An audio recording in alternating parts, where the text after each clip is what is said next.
เพื่อเป็นการสืบต่ออนุรักษ์รักษาฮีต12ของ14ฮีตหนีของเจียงประเพณีของคนลาวชาวพุทธที่มีมาแต่ดึกดำบรรพ์ให้มีความยืนยงคงตัวอยู่คู่กับสังคมลาวตลอดไป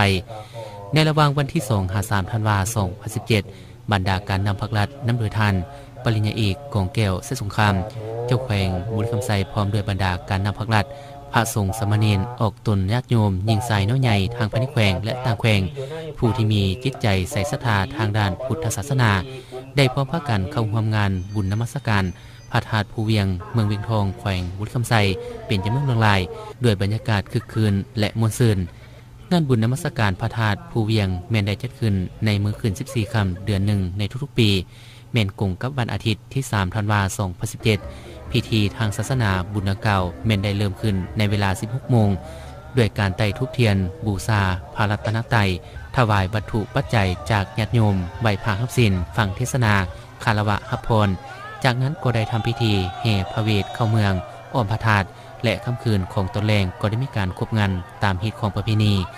หลังจากนั้นในตอนเช้าของวันต่อมาก็ได้มีพิธีตักบาตรถวายสังฆทานแด่พระสงฆ์สามเณรเนื่องในโอกาสงานบุญครั้งนี้ได้จัดขึ้นในระหว่างที่ประชาชนบรรดาเผ่าทั่วภาคทั่วรัฐและทั่วปวงชนลาวทั้งชาติพร้อมจัดตั้งเฉลิมฉลองวันสถาปนาสาธารณรัฐประชาธิปไตยประชาชนลาวครบรอบ 42 ปีและวันคล้ายวันเกิดประธานไกรสอนพรหมวิหารครบรอบ 97 ปีนั้นบรรดาการนำแขวงบุญคำไสยังได้ตั้งกองบุญขึ้นจำนวน3กองในงานบุญดังกล่าวเพื่ออุทิศส่วนบุญกุศลไปหาบรรดาวีรบุรุษผู้เก่งกาจพนักงานนักรบปฏิวัติทหารอาสาสมัครและเซฟซานเวียดนามที่ได้เสียสละชีวิตเลือดเนื้อต่อสู้กู้ชาติญาติเอาเอกราชมาสู่สาธารณรัฐประชาธิปไตยประชาชนลาวตื่มอีก